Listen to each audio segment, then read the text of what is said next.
Gracias por continuar en Legal Radio. Y yo quiero como tal vez cerrar el debate de lo que iniciamos a comentar la semana pasada con relación al abandono de los neonatos fallecidos en la puerta del cementerio Cristo Salvador.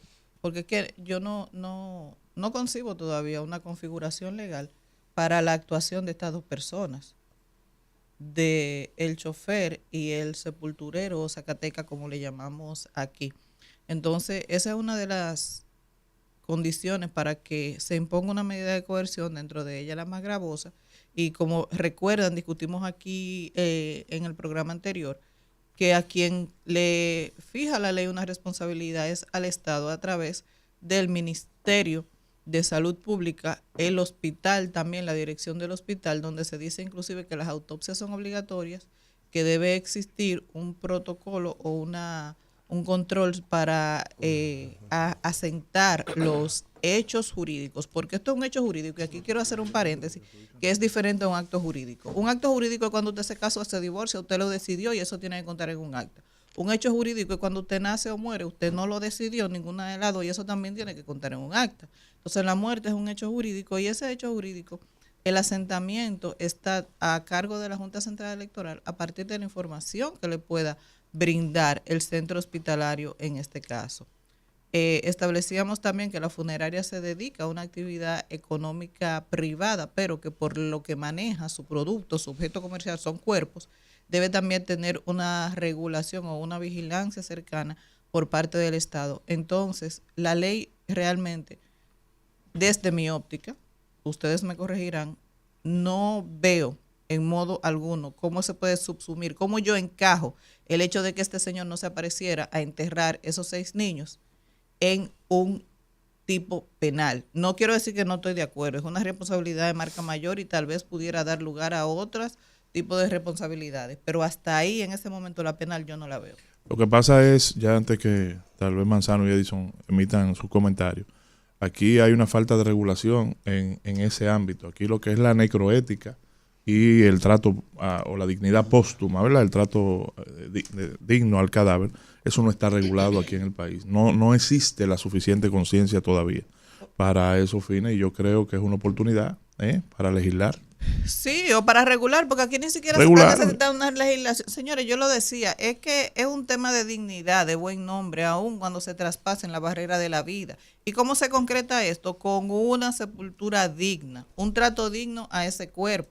Entonces, hacer o crear una regulación, un protocolo, porque es que la Ley General de Salud te dice, hospital, tú tienes que hacer esto cuando te fallece alguien, un certificado de nacido vivo, un certificado de nacido muerto, o una constancia de que no nació vivo y viable, y ya a partir de ahí se encienden o se generan la intervención de otras entidades, pero también estatales. Entonces, sigo fijada en ese tema, al menos que Edison o Manzano quieran tocar otro tema. Vuelvo al tema Pues de la yo tenía- necroética, que incluso no solamente la autoridad, sino hasta los mismos familiares muchas veces de una persona que ha fallecido. Ustedes se han dado cuenta algunos procesos funerarios de los urbanos. No, Señores, lo que hemos estado viendo es que le quitan la tapa, se le suben arriba, lo ponen a consumir muerto. Es decir, aquí la necroética está en pañales. O sea, lo que es el trato póstumo a ese cadáver, a ese cuerpo, aquí no existe ningún tipo de conciencia. Así como no hay conciencia en otro tipo de temas. Mira, yo creo que, y ustedes lo trataron la semana pasada, creo que ahí no hay ningún tipo penal realmente, porque para configurarse la profanación de cadáveres, que es, digamos, el único delito que puede ser retenido, es tratar con irrespeto la tumba de alguien que hizo la sagrada sepultura, y más allá de eso se protege un bien jurídico que es el respeto, ¿verdad?, al descanso eterno que pueda tener esa persona o sus familiares con los restos del cuerpo que queda en vida. Entonces, si bien es cierto que es una actitud o una reprochable, como me apunto con lo que dice Gustavo, en esos casos primero hay que saber si los niños nacieron con vida, porque si nacieron sin vida ya la condición jurídica también es otra. El Código Civil establece que las personas que nacen con vida son las personas que se pueden considerar desde el punto de vista jurídicamente persona. Eso creo que lo establece el artículo 7. Pero otra cosa es si eran embriones o eran ya fetos formados, porque hay una diferencia entre una situación y otra. Perdón, ¿no lograste ver la fotografía? Realmente sí, ya estaban formados. Pero es una percepción. Habría que haber un criterio científico de determinación. Claro. Porque si nacieron sin vida, entonces son abortos, entonces son desechos de un aborto. Entonces, si nacen con vida, y entonces ahí sí hay un homicidio, que es un delito mucho más grave. Y si no pudieron, sí, claro. Hay un tema de un tema de mala práctica incluso. De mala práctica. Bueno, mala práctica médica, negligencia. Puede dar lugar a un tema del infanticidio, así como una forma de homicidio, sí, y el tema del aborto también o mala práctica médica. Lo que quiero retener con esto es que nunca podemos ver, señores, y hemos estado, digamos, forzando la barrera del derecho penal. El derecho penal, todo el artículo del código es causalista. ¿Qué quiere decir esto? Que sanciona una acción que modifique el mundo exterior y lo hace directamente al autor material. Si usted levanta eso y lo coloca aquí, eso es lo que define ese código tradicional. Pero lo queremos llevar a los deberes y obligaciones que debieron de buen actuar de las personas y creemos querer crear en esos tipos penales, que todavía no lo tenemos, un deber de garantía de deber o cuidado o responsabilidad que se lleva. Eso no es en este caso, de que vamos a sancionarlo porque ahí debió de haber sido enterrado de manera correcta y esas personas debieron de darle un buen trato. Ese valor moral, los códigos penales no lo tienen, a menos que se cree un tipo penal específico que son los llamados derechos o delitos de garante, donde usted lo ponen a hacer algo, a evitar algo o abstenerse de hacer algo. Entonces esos delitos son más complejos y nunca responden, óigame bien, nunca responden a ese código penal que es causalista. Luego vino una escuela que se llama finalismo, luego vino otra escuela que se llama funcionalismo y ahora está la responsabilidad del nexo causal o una vinculación entre los. Entonces hay dolo. Esas personas dijeron vamos a hacer esto para profanar y a eso y adorar a su familia. No, ahí lo que hay es un descuido. Además, el delito tiene 1 año y creo que le pusieron prisión preventiva. Por 1 mes, pero que es como tú. Bueno, pero es que una semana preso, señor, una semana preso es una semana preso. Sí. O sea, la gente piensa que la libertad es como si fuese, bueno, vamos a hacerle una especie de castigo. No, o sea, no es así. La medida de coerción es para usted asegurar si es responsable o no. Pero ya usted lo mandó 1 mes preso. En lo que ese señor consigue la libertad y el cese de esa medida, va a durar otro 1 mes y medio, 2 meses preso. Pero es que hay que volver. Sí, pero hay que ahí vale doble. Porque preso, usted sabe qué es lo que pasa. Que vale doble la vida. Porque mientras usted está aquí, ¿verdad? Disfrutando, viendo a Gustavo con esa buena chaqueta, Joel con ese bien peinadito, mira el bien. Pero cuando usted está preso, los días le valen doble. Porque de noche usted la pasa mal y de día usted la pasa mal. Sí, pero ¿hacia dónde va el Ministerio Público con la investigación que acaba de iniciar? Y te lo va diciendo lo que viene ocurriendo. Es decir, lo primero es que todo lo que ocurrió, si tú lo ves desde fuera, tú puedes apreciar de que lo hacen continuamente. O sea, que es claro. Un uso. Son procesos natimuertos. Sí, pero y lo hacen de esa forma. Entonces, si tú quieres generar correctivos y profundizar, como tú dices, yo me inscribo en la tesis de, espérate, vamos a ir un poquito más allá y verificar cuál fue la situación, en qué condiciones ese bebé nació, si nació muerto, si no, qué investigación puede iniciarse en relación a eso, si hubo mala práctica o no, si hubo negligencia por parte del médico. Es decir, hacer una investigación seria y tal vez ellos en libertad, tú avanzas a una mejor investigación, no necesariamente. ¿Por qué? Porque ya en 6 meses, con una prisión, tú tienes que presentar acusación. Exacto. O vaya también a decir y a coger de relajo al tribunal, decir que es un caso complejo. Pero es que. No, señores, yo no creo que los jueces tienen poder de decisión, son ese control, ese peso, contrapeso. El balance y el equilibrio está en manos del juez, entonces no me diga que lo van a poner de relajo. Bueno, mira mi opinión. Lo van a poner de relajo. Voy a que lo piden completo. Se va a dejar poner. Voy a que lo piden complejo. Lo Ponle la palabra como van, Evelyn. No vamos a ponerle la cosa. Lo ponen de relajo porque el que nos esté escuchando no es abogado. Es que usted a mí no me puede poner de relajo si yo no me dejo, caballero. Pero claro que lo ponen ¿Cómo de que usted me relajo. pone de relajo? Bueno, miren, mis amigos, como yo lo veo.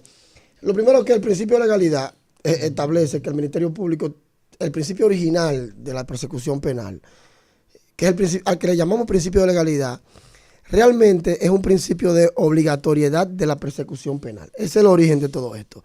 Ese principio base de que cada vez que ocurre un crimen o que el Ministerio Público se entera de la ocurrencia de un crimen, lo que le llaman las noticias criminis, es decir, la noticia criminal de que ocurrió un hecho, el Ministerio Público está en la obligación, aunque no quiera, en la obligación de perseguir ese delito que la ley ha dicho que debe ser castigado. ¿Pero tú crees que estamos en presencia de un crimen? No, creo, pero ¿no? Déjame decirte. Lo primero es que hay que ver si está tipificado en la ley. Si la ley dice hay que investigarlo, entonces el Ministerio Público no tiene la opción, en principio, de no hacerlo.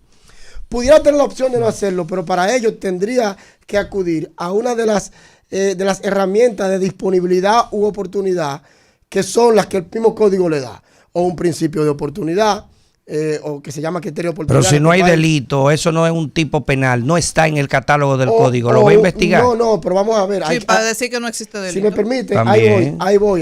¿Pero y por qué ustedes lo interrumpen Ahí tanto? voy. La idea es la siguiente. La idea es hacer un análisis desde los principios hasta lo básico, hasta el hecho que ocurrió. ¿Debe el Ministerio Público investigar cualquier hecho que sea constituido un delito o un crimen? Sí. Está obligado a hacerlo. Sí, ¿Puede el dale. Ministerio Público no hacerlo? También existen herramientas de disponibilidad que, aunque esté reglada por el código, puede hacerlo y tiene que justificarla, como el principio de oportunidad, que es precisamente cuando sea de poca monta, cuando no haya un bien jurídico lesionado de manera grave, muchos aspectos. Pero tiene que ser un delito. Estoy culminando. Para determinar que es un delito, después que tiene la noticia de crimen, el Ministerio Público ya tendría que entrar a otra esfera de discriminación. Es decir, después que analiza todo eso, entonces ve lo que dice la ley. Y aquí empieza lo que los abogados llaman subsunción, que es sencillamente tomar el hecho, decir, esto fue lo que ocurrió, tomar el tipo penal, esto es lo que dice la ley, y tratar de colocarlo y ver si lo que ocurrió es lo que la ley dice que debe ser castigado. Esa subsunción que hace el Ministerio Público sobre un hecho que le permite hacerlo, porque donde hay una muerte, un disparo, está claro, el Ministerio Público no tiene necesidad de hacerlo, pero en este tipo de asuntos se da cuando los conceptos que determinan el delito no son conceptos determinados, como por ejemplo en el caso de la especie. El artículo 360 del Código Penal Dominicano castiga la profanación de tumbas, cadáveres y sepulturas. El 360 del Código Penal. ¿En cuáles condiciones se da la profanación? Bueno, precisamente. Entonces vamos a ver si eso ocurrió. ¿Qué pasa con la profanación? Que la profanación es un concepto que así mismo lo describe el artículo. El artículo no te dice, entiéndase profanación por esto y hecho. Te dice, no, el que profanare tumbas, cadáveres. Entonces tú tendrías que irte ahora a qué significa profanar. Entonces profanar lo que significa, desde mi punto de vista, y así lo creo, lo pudimos investigar, Respeto es la falta de respeto. Es faltarle el tratamiento respeto del a algo cadáver. que tenga un valor religioso o sagrado. Eso. Entonces, ¿qué ocurre? Habría que ver ahora si para la sociedad esto fue una falta de respeto por parte de las personas que participaron al cuerpo de una persona muerta, que es sagrado para la sociedad. Entonces, aquí se acuñan valores. El valor, porque fíjate, una falta de respeto como un delito indeterminado, tú tienes que analizarlo necesariamente con un valor.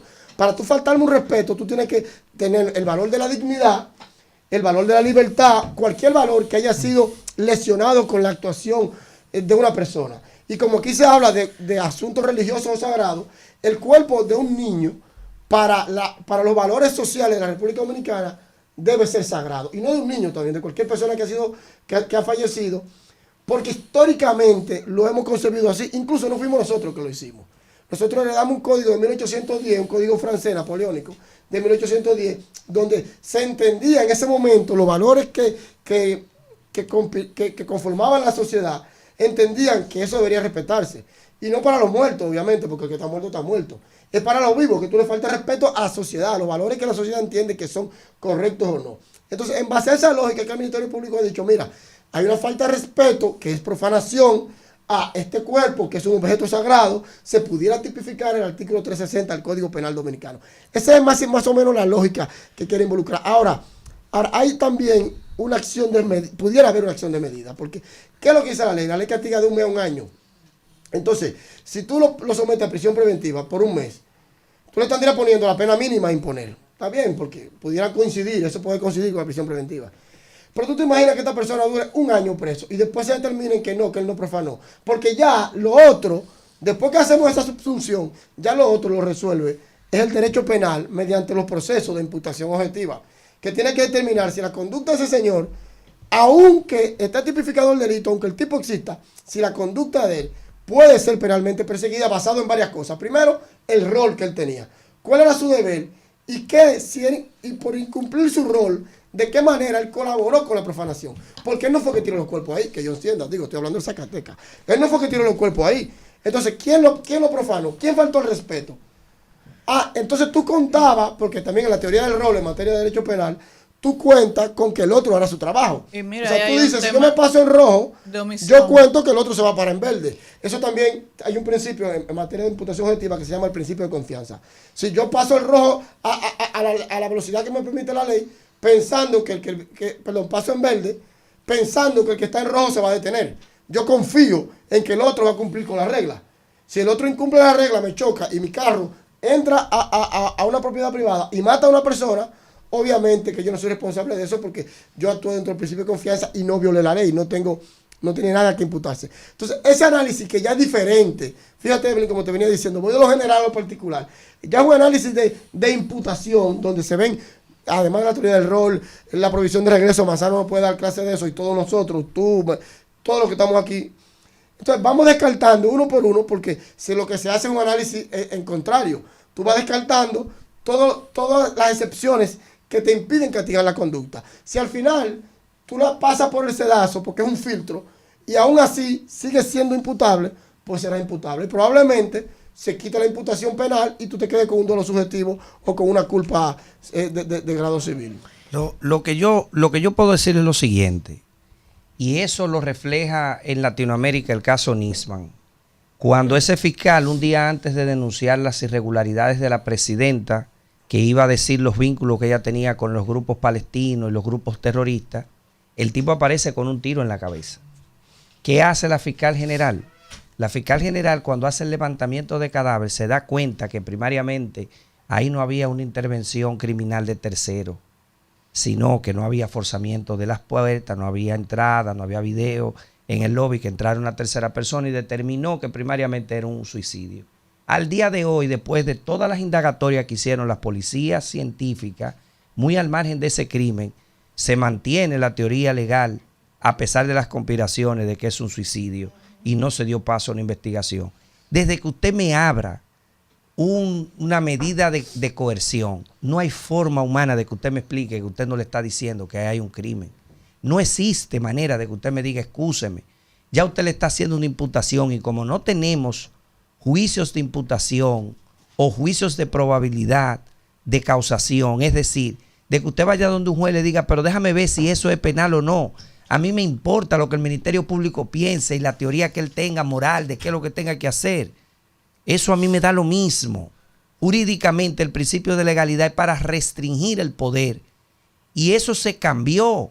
Y estoy haciendo un artículo de las velocidades del derecho penal, cómo históricamente llegó el derecho penal a convertirse de un instrumento de castigo a la única manera de hoy día de frenar ese poder y ese abuso. Cómo el Ministerio Público, viendo unos cadáveres, ya dijo en una semana, sí, ahí hay un crimen y esas 2 personas son las que... Y por allá le vamos. La calificación jurídica también me da igual, porque las calificaciones jurídicas son provisionales. Y ahí lo máximo que hay es una profanación mientras tanto. Y usted puede iniciar una investigación. Pero inmediatamente usted se pone en una medida de coerción a 2 de la bandera débil. Señores, por eso yo he dicho siempre, el causalismo te hacía castigar a la persona que hizo la acción. El finalismo dijo, pero eso es insuficiente, porque si lo mandan. Bueno, entonces el finalismo dijo, bueno, vamos a conectar a la persona que lo dirigió y lo planificó. Y luego entonces viene el funcionalismo y le dice, pero es que a veces el que da la orden ni siquiera lo planifica. Y ahí el derecho comenzó a expandirse en teorías y participación. Y tú me vas a decir a mí que esas dos personas que no fueron a buscar el cadáver allá a la clínica, ni participaron en lo que pasó en la clínica, entonces sí son culpables de la profanacioncita esa de los cadáveres. Señores, hay que ir a los pueblos donde los cementerios están dentro de las ciudades, que a veces hay que sacar los cuerpos y meterlos en una funda, y mientras usted encuentra otro nicho, entierra a otra persona. Y eso no es una profanación, no hay intención de profanar, de doler y hacerle doler a los familiares. Entonces, miren, eso se puso en el código y eso lo peleé yo. Dije, no, vamos a ponerlo dentro del primer artículo, principio de lesividad. Si usted no lesiona un bien jurídico protegido a alguien, no puede haber conducta penal. Lo que pasa, Manzano, que es bien jurídico, que están sustentados en valores. O sea, los bienes jurídicos de lesividad, eso es relativo, porque la sociedad puede decir que se entiende lesionada, puede decir la sociedad que se entiende lesionada porque dos personas hagan el amor en público en televisión nacional. Porque los valores que tiene la sociedad entiende que para pero es que el derecho penal salió de eso hace 200 años. De los valores morales. No, imposible. Incluso te voy a decir algo que es peor todavía. Después de la Segunda Guerra Mundial, el derecho penal tuvo que volver a los valores. Por el contrario, incluso las declaraciones de derechos fundamentales que se colocan en la Constitución de la República a partir de 1945 vino precisamente porque el causalismo de Metzger, que fue la base fundamental de los crímenes atroces de los nazis, ese normativismo que se estaba realizando en ese momento, ese positivismo jurídico de derecho puro, de que el derecho es una ciencia que debe ser al margen de todos los valores, llevó al estudio del derecho en concluir que si nos basamos en eso, probablemente la mayoría de los crímenes nazis tenían una base jurídica. Entonces, ¿qué pasa? Tuvieron que empezar a repensar y decir, no, pero espérate, hay que introducirle algunos valores al derecho, y no solamente en el derecho, tenemos que hacer que esos valores que no están en las constituciones políticas, porque la constitución hasta ese punto solamente se dedicaban a organizar el país. Habrá un poder ejecutivo, un senado, se va a dividir así. Eran constituciones políticas. A partir de ahí dice, vamos a crear las cartas de derechos fundamentales de las que nosotros hablamos, vamos a constitucionalizarlas y a decir que estos son derechos fundamentales. Y a partir de ahí, el principio de dignidad humana, que es un valor, el principio de dignidad humana, que es transversal al derecho penal. No puede existir el derecho penal sin la dignidad humana. Este principio transversal, a partir de ahí protagoniza los códigos penales y protagoniza la Constitución. Si tú lees los primeros artículos de todos los códigos, tienes razón, pero no el derecho penal. Si tú lees los artículos primeros de toda la Constitución, de todo el Código Penal, y lees los artículos de la Constitución de la República, te va a decir que el principio transversal de la sociedad es la dignidad humana. Incluso a partir de ahí existe una discusión entre los principios individuales y los principios colectivos, porque llegó la dignidad humana a imponerse y dice, mira, tú puedes hacer todos los principios colectivos que tú quieras, pero si tú no respetas la dignidad humana, entonces tú vas a tener un conflicto con la propia Constitución y te crea una escala de valores que normalmente colisiona, y ahí tú sabes que Robert Alexis después creó una teoría de proporcionalidad cuando colisionan dos derechos fundamentales. Entonces, esa cuestión de introducir algunos principios al derecho se tomó en serio, sobre todo después de la Segunda Guerra Mundial, porque al final Hitler cometió muchísimos crímenes basados en sus ideas cuando no estaban involucrados los principios. Eso es todos los días a las 8:36 de la mañana, señor Edison. Esa energía, sí. Es para que nos contagie un poco de esos buenos días a la República Dominicana y al mundo, a mi equipo, Evelyn, Gustavo, Manzano, Edison. Gracias por acompañarnos, señores, y me uno a este equipo y a este debate tan interesante, haciéndoles una pregunta a ustedes que están hablando y que han hecho la acotación de la profanación y de este tipo penal de acuerdo a nuestra legislación. Se habla de abandono deshonroso. Sí, así es que ese fue el término que utilizó el Ministerio Público para la solicitud de medida de coerción del Zacateca y el chofer. Y en línea con lo que decía Evelyn ahorita cuando iniciaron este debate, ¿dónde están las autoridades del hospital? Sí, pero dejo esas acotaciones. entramos en un debate dogmático de mucha profundidad, y yo sé que la ciudadanía tal vez pudiera estar esperando, y al principio lo dijimos, el Ministerio Público tiene que dar pasos de avance en la investigación de manera seria y comenzar a individualizar otras conductas que pudieran identificarse aquí, que no necesariamente estén vinculadas a la profanación. sino a otros tipos penales, y ya inicialmente lo establecimos. Entonces, de principio, hemos entendido que el Ministerio Público pudo haberse inscrito en una franja de populismo solamente con solicitar una prisión preventiva. Usted utilizó una frase, Edison, el sábado pasado, que la soga se corta. Por lo más débil. Por lo más débil. Ya varió. Aquí, no, yo estoy diciendo. Ya varió, ya corrió ahí. Pues yo no estoy juzgando la conducta de él, estoy diciendo que debe ser analizada, porque tú acabas de decir. Claro, pero, abandono deshonroso. El abandono deshonroso. Sí, pero ya es profanación, es la gran pregunta. ¿Es profanación, abandono? Porque ¿qué pasa? Aquí hay una especie de un delito por omisión, es decir, yo profano por omisión, yo profano por dejarlo ahí. Eso es imposible. Entonces, eso es lo que habría que analizar dogmáticamente. No. Por eso es que es interesante el debate. Y mucho menos esa conducta que acaba de identificar Laura, abandono deshonroso. Mira, es decir, ¿dónde está eso en el Código Penal? De hecho, no. Y en ninguna ley especial. Perdóname, pero que volvemos a lo mismo. Y yo me hago las cuestionantes simples que se va a hacer. Perdón, Evelyn, sí pudiera estar vinculado a lo que es necroética, pero eso no está tampoco regulado en nuestro país. Él vino con esa palabrita, o yo la voy a buscar. La necroética. Está linda. Óyeme, lo que yo quiero dejar sentado es que alguien abandonó los cadáveres, es cierto. ¿Fue el sepulturero? No. Supongamos que alguien debe tener una sanción o una vinculación a un tipo penal en lo que se investiga. Puede investigar, sí, está bien. Pero a partir de ahí, para derivar una responsabilidad, y sobre todo una responsabilidad que dé lugar a la imposición de la prisión preventiva como de medida de coerción, donde puede tipificarse, señores, porque es que es una condición sine qua non. Es decir, es como que para tú entrar tienes que abrir la puerta, es lo mismo lo que pasa. Para tú imponer una medida de coerción tiene que haber un tipo penal. Entonces, yo no lo estoy mirando. No lo estoy mirando y, como bien dice Gustavo, nos abanderamos con el populismo.